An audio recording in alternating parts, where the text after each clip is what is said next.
Shalom. Shalom. I'd like to start with saying that I was actually not supposed to be here right now. Yeah, I'm sorry. I was really not supposed to be here right now. I'll explain to you why. I'm from Israel. I'm Israeli. I'm born and raised in Jerusalem. And as far as I was concerned, you guys just exist. That's it. I knew there were Jews around the world and of course in America, but that's about it. I had no idea more than that. Apparently, something happened when I was 17. I joined an experience that was a trip in Israel with Americans and Israelis my age, traveling in Israel for a full month. And without being too dramatic, that changed my life. It really did. I can say this, and it's funny coming from an Israeli. Basically, for the first time in my life, I got connected to something I had no idea I had a connection to. I knew I had a connection to Israel. I didn't really understand what's the bigger picture. And by the way, I'm actually pretty embarrassed of myself because the word is not understand, it's feel. I remember one of the nights of that trip, we were in the hotel in Jerusalem, and one of my American friends, Zach, and I were sitting and we were talking, and we're 17, and I was telling him about my upcoming army service, and he was talking about the college, what do you call it? Applications, thank you, stupid Israeli. And for a fact, what happened was that me and Zach, just without even understanding what's going on, we just became friends. By the way, just 2 nights ago, I was in Chicago where Zach lives, and we met up. And we were sitting at this bar having a beer, and he was saying to me, Udi, isn't it amazing that 20 years after we're here? And I said to him, yeah, Zach, it's amazing that we're friends. And he said, no, Udi, we're not friends, we're family. As I said, that changed my life. When I was done with my army service, I basically started my musical career. I'm a drummer, guitarist, and musical producer.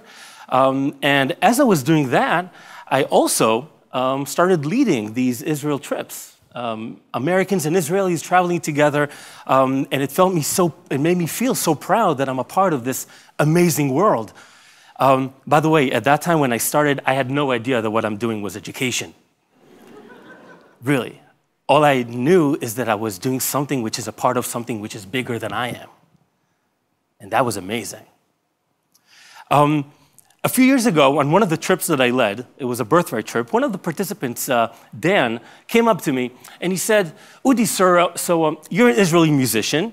Is the music that you guys do here in Israel, is it like holiday songs?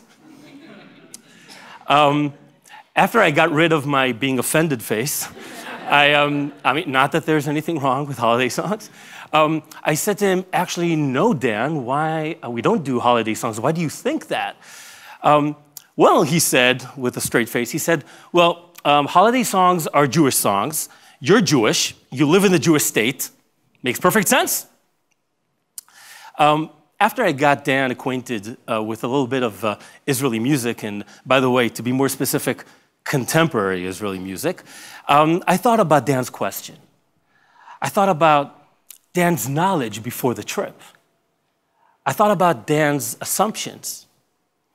But more importantly, I actually thought about the shock that was all over Dan's face when the other Israelis on the trip and I gave him Israeli music to listen to. Ladies and gentlemen, I can just say this from my own point of view. But there is one thing which is the most important in what we call Israel education. The most important thing for me would be contemporary Israel. Israel now. Sababa. Sababa, right? Sababa, right? Guys, in the past 2 decades, there's not a single non-Israeli Jew who had been to Israel and didn't come back home thinking about that word, saying it out loud, repeating it constantly, driving people crazy about that word. But actually, I'd like to point out this thing that even though that specific person says that word and he feels so connected to it, he may be actually feeling a stronger connection to the Israeli who had taught him that word. And maybe the circumstance and the atmosphere that took place. It's not only about the word, it's basically about the people. I can truly say, and maybe this will come to shock, is that even English what I'm saying right now? Whatever. It may come as a shock, thank you, to you. Actually, sababa is not even Hebrew. It's awesome in Arabic, but we use it in our Israeli slang. And wherever there's slang, there's life. And wherever there's life, there's contemporary culture.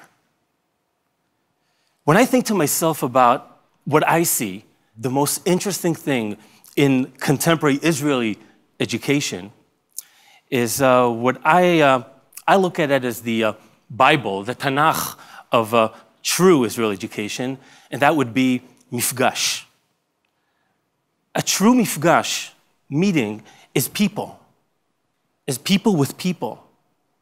No filters, no boundaries, just people. Just like Zach and I. And when you get people just being with each other, you get friends. And that's the most important thing. And I know that as much as probably we all love Israel and we all love the sights of Israel and we all love the stories of Israel, the most important component of Israel is the people of Israel. And by the way, let me say this to you. I'm sure that each and every one of us who's dealing with Israeli education has a list of reasons and circumstances that had brought him to play in this festival. But I'm asking, will that list that each and every one of us has, that we feel so connected to, will that list relate to our kids? Should it relate to our kids? Because maybe, more than giving them what we love, maybe we should give them options of their own. And if we use mifgash, if we use actual people to meet with, we give them the options. By the way, it may convey some aspects of education that maybe we are not fully approving of. But hey, do you guys want us to go into your own chess box when you were 16? But I'm saying that taking that risk in the bigger picture would be the most amazing thing. Try to imagine school kids here Skyping twice a week with Israeli kids in Haifa, having that strong connection. The teacher doesn't tell them what to talk about, they're just talking. And they're experiencing things together, sharing ideas, sharing thoughts. Wow, that's incredible. That's contemporary Israel. And nothing beats authenticity. And meeting with Israelis is the most authentic experience one can have. Because by the way, no one can bring contemporary Israel better than contemporary Israelis. Another great tool that we have is music.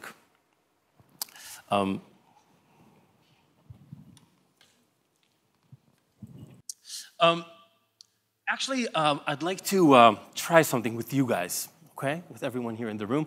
I'd like to teach you this musical phrase that I need you to repeat it nonstop, okay? All the time. You can actually take a deep breath because there's a lot of air needed for this one, okay? But a lot of energy, okay? You can move yourselves on the chairs for a little bit, okay? It goes like this. I'm gonna do it first, okay? It goes like this. Doom doom chaka taka doom doom chaka taka doom doom chaka taka doom ga doom ga doom doom doom chaka taka doom doom chaka taka doom doom chaka taka doom ga doom ga doom. Don't stop. Doom doom chaka taka. Okay, louder. Chaka taka doom. Don't stop. Don't stop. Oi oi oi oi oi. Oi oi oi oi oi. Don't stop. אז מה קרה לך? אני בן אדם בסך הכל תמיד מנסה להיות סבבה, תני לי למה, כמה, כי אני צריך את הריגושים שאת עושה לי שמה. אני ככה שקוע במין חלום, שיא הרגש אז תביא לי קצת אהבה. אני רק אדם באמצע החיים, בדרך לשמיים. Don't stop. מאמי, הדרכה שלי, מתוקה שלי, אני נוגע בגן עדן. מאמי, הדרכה שלי, מתוקה שלי, אני נוגע בגן עדן. דום דום צ'קה טקה דום, צ'קה טקה דום דום, צ'קה טקה דום גדום גדום דום דום, צ'קה טקה דום דום, צ'קה טקה דום דום, צ'קה טקה דום, and die.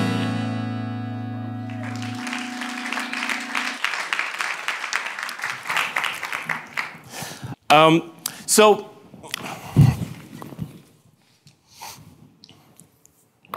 is that going to be edited out? I mean, it's a legit question, isn't it? Thank you so much for this. So guys, you see, everybody loves music. Everybody relates to music, and you know what? Music is a mifgash of its own. Right? This is what we had here just now. Maybe some of you haven't heard this song ever in your life. Maybe some of you got a word here and there. But it's all about this feeling. And try to imagine, what if teachers bring contemporary Israeli music to their classes? What if on that Skype talk that we had, the conference Skype call that we talked about before, what if they actually bring Israeli music and talk about it? So kids here will know what Israeli kids are listening to at the same time there. Where's west, east, sorry, whatever, there. Because that's authentic. And with all due respect to holiday songs, which are great, parallel to that, there's a whole culture of Israel. And your kids are going to be amazed with how much music there's going on in Israel. Whether it's rock and roll, hip hop, pop, jazz, heavy metal. All in Hebrew. Try to imagine if you bring a contemporary song, put it in the classroom, even if the kids don't understand a word, just ask them what they feel. They may like it, they may not like it, but they're going to feel something about it. And it's all about that. I have to say that I am getting emotional towards the end of our talk because it reminds me, it was only 2 days ago. They invited me to play for kids at a Sunday school. And I was sitting there in front of the kids. No one knew who I was. They didn't know my music. I had no idea who they were. But there was something super exciting over there. It was authentic because this had no middle people in it. It was this. And I can't even explain to you the excitement that the kids had, even if they didn't understand the words, but for them, it was real. By the way, it was that real that at the end of my performance, one of the kids, a girl, came up to me and she said, "Thank you." And then she said, "How do you say selfie in Hebrew?" Which made me totally think that when you get a mifgash of people and a mifgash of music, you definitely get a mifgash of language. And that language could be either sounds or words. But you get people to feel. You get these kids, not even if they understand the words, they feel them. Personally, 2 days ago at that Sunday school, what was really exciting for me is actually looking at the teacher of the class, because she was sitting at the side and she just let this happen. She did not interfere. And you know what? That teacher also did not know who I was. She took that risk. Ladies and gentlemen, towards the end, I'd like to say that as educators, we always want our kids to love and relate to things that we love and we relate to. But that's not enough. We need to open gates for them. We need to give them options to discover on their own. That is real education. Contemporary Israel is a living animal. It's alive. It's changing.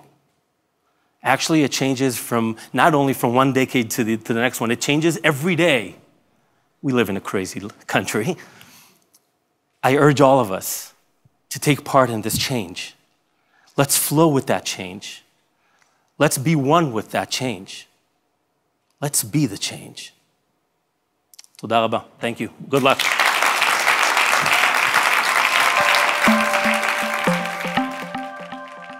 Thanks for watching ELI Talks.